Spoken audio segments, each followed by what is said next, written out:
Hi hello ಎಲ್ಲರಿಗೂ ನಮಸ್ಕಾರ. Welcome back to Shushi's kitchen. ಇವತ್ತು ನನ್ನ ಕಿಚನಲ್ಲಿ ನಾನು ವೆಜ್ ಪುಲಾವ್ ತೋರಿಸ್ತಾ ಇದ್ದೀನಿ ಬಾಸ್ಮತಿ ರೈಸಿಂದ. ತುಂಬ ಟೇಸ್ಟಿಯಾಗಿರುತ್ತಪ್ಪ, ಮೈಲ್ಡ್ ಖಾರ ಇರುತ್ತೆ. ಇದನ್ನು ಯಾವ ಥರ ಮಾಡೋದು ಅಂತ ನೋಡ್ಕೊಳ್ಳೋಣ. ಇದಕ್ಕೆ ಇಷ್ಟು ವೆಜಿಟೇಬಲ್ಸ್ ತೆಗೆದಿಟ್ಕೊಂಡಿದ್ದೀನಿ: ಬೀನಿಸು, ಕ್ಯಾರೆಟು, ಡಬಲ್ ಬೀನ್ಸ್ ಕಾಳು, ಆನಿಯನ್, ಗ್ರೀನ್ ಚಿಲ್ಲೀಸು, ಪೊಟ್ಯಾಟೊ ಮತ್ತು ಟೊಮ್ಯಾಟೊ, ಸ್ವಲ್ಪ ಲೆಮನ್ ಇಟ್ಕೊಂಡಿದ್ದೀನಿ. ಒಂದು 4 ಗ್ರೀನ್ ಚಿಲ್ಲೀಸ್ನ ಸ್ಲಿಟ್ ಮಾಡಿ ಇಟ್ಕೊಂಡಿದ್ದೀನಿ. ಇದೇ ಇದಕ್ಕೆ ಖಾರ. ನೆಕ್ಸ್ಟ್ ಕುಕ್ಕರ್ ಇಟ್ಕೊಂಡು ಇದಕ್ಕೆ ಒಂದು 60 ml ಆಯಿಲ್ ಹಾಕೊಂಡು ಹೋಲ್ ಗರಂ ಮಸಾಲ ಸೇರಿಸ್ತಾ ಇದ್ದೀನಿ. ಮರಾಠ ಮೊಗ್ಗು, ಚಕ್ಕೆ, ಲವಂಗ, ಅನನಸು, ಸೋಂಪು ಇಷ್ಟು ಸೇರಿಸ್ಕೊಂಡ ನಂತರ ನಾನು 2 ಆನಿಯನ್ ಕಟ್ ಮಾಡಿ ಇಟ್ಕೊಂಡಿದ್ದೀನಿ. ಮತ್ತು 4 ಸ್ಲಿಟ್ ಮಾಡಿರೋ ಗ್ರೀನ್ ಚಿಲ್ಲೀಸು ಅದನ್ನು ಸೇರಿಸ್ಕೊಂಡು ಕಲರ್ ಸ್ವಲ್ಪ ಟರ್ನ್ ಆಗೋ ತನಕ ಫ್ರೈ ಮಾಡಿಕೊಂಡು ಜಿಂಜರ್ ಗಾರ್ಲಿಕ್ ಜೊತೆ 2 ಚಕ್ಕೆ 2 ಲವಂಗ ಹಾಕೊಂಡು ಪೇಸ್ಟ್ ಮಾಡ್ಕೊತೀನಿ. ಇದು ಮಾತ್ರನೇ ನಾನು ಪೇಸ್ಟ್ ಮಾಡಾಕ್ತಾ ಇರೋದು, ಬೇರೆ ಏನು ಸೇರಿಸ್ತಾ ಇಲ್ಲ. ನೋಡಿ, ಆ ಪೇಸ್ಟ್ ಹಾಕೊಂಡು ಫ್ರೆಶ್ ಆಗಿ ಹಾಕಿದಾಗ ತುಂಬ ಟೇಸ್ಟಿಯಾಗಿರುತ್ತೆ. ಸ್ವಲ್ಪ ಫ್ರೈ ಮಾಡ್ಕೊಳ್ಳೋಣ. 1-2 ನಿಮಿಷ ಫ್ರೈ ಮಾಡ್ಕೊಂಡ ನಂತರ ನಾವು ಇಟ್ಕೊಂಡಿದ್ದೀವಲ್ವ ವೆಜಿಟೇಬಲ್ಸ್ ಮತ್ತು ಕಾಳು, ಅದನ್ನೆಲ್ಲ ಇದರಲ್ಲಿ ಸೇರಿಸ್ಕೊಂಡು ಆಯಿಲಲ್ಲೇ ಒಂದು 5 ನಿಮಿಷ ಫ್ರೈ ಮಾಡ್ಕೋಬೇಕು. ನೋಡಿ, ಎಲ್ಲನೂ ಸೇರಿಸಿದ್ದಾಯ್ತು ವೆಜಿಟೇಬಲ್ಸು.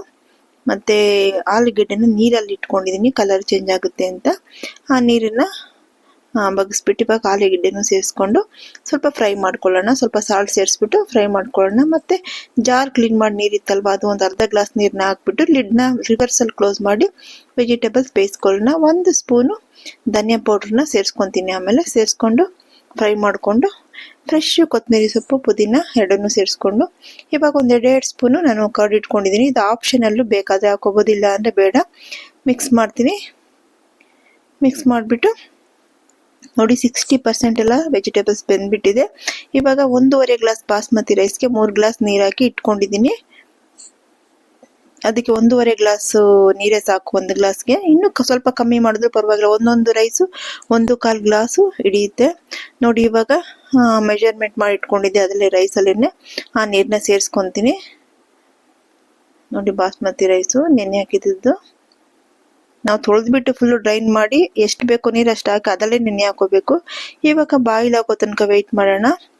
ಬಾಯ್ಲ್ ಆಗುವಾಗ ನಾವು ಬಾಸ್ಮತಿ ರೈಸ್ನ ಸೇರಿಸ್ಬಿಟ್ಟು ಸ್ವಲ್ಪ ಕೊತ್ತಂಬರಿ ಸೊಪ್ಪು, ಪುದೀನನ ಹಾಕ್ಬಿಟ್ಟು ಲೆಮನ್ ಹಿಂಡ್ಬಿಟ್ಟು ಸಾಲ್ಟ್ ನೋಡ್ಕೊಳ್ಳಿ. ಈ ಟೈಮಲ್ಲಿ ಸಾಲ್ಟ್ ಕರೆಕ್ಟ್ ಆಗಿದೆಯಾ ಅಂತ ನೋಡಿಬಿಟ್ಟು ಲಿಡ್ ಕ್ಲೋಸ್ ಮಾಡಿ 2 ವಿಷಲ್ ಬಂದರೆ ಸಾಕು, ಪುಲಾವ್ ರೆಡಿ ಆಗಿಬಿಡುತ್ತೆ. ನೋಡಿ, ವಿಷಲ್ ಬಂದಿದ್ದಾಯ್ತು. ಓಪನ್ ಮಾಡ್ತಾ ಇದ್ದೀನಿ. ಪುಲಾವ್ ನೋಡಿ ಎಷ್ಟು ಸಖತ್ತಾಗಿ ಬಂದಿದೆ, ತುಂಬ ಟೇಸ್ಟಿಯಾಗಿ ಕೂಡ ಇದೆ. ನೋಡಿ, ಸಖತ್ತಾಗಿದೆ. ಇನ್ನೊಂದು ಬೇಕಾದ್ರೆ ನೀವು ಇನ್ನೊಂದು 1/4 ಗ್ಲಾಸ್ ನೀರು ಕಮ್ಮಿ ಕೂಡ ಹಾಕೊಳ್ಳಿ. ನೀವು ಮಾಡಿ ನೋಡಿ ವೈಟ್ ಪುಲಾವ್ ಮಾಡಿ ನೋಡ್ಬಿಟ್ಟು ಹೇಗೆ ಬಂತು ಅಂತ ನನಗೆ ಕಮೆಂಟ್ ಸೆಕ್ಷನಲ್ಲಿ ತಿಳಿಸಿ. ಮೈಲ್ಡ್ ಖಾರ ಇರುತ್ತೆ. ನನ್ನ ಚಾನಲ್ನ ಸಬ್ಸ್ಕ್ರೈಬ್ ಮಾಡಿಪ್ಪ. Thank you.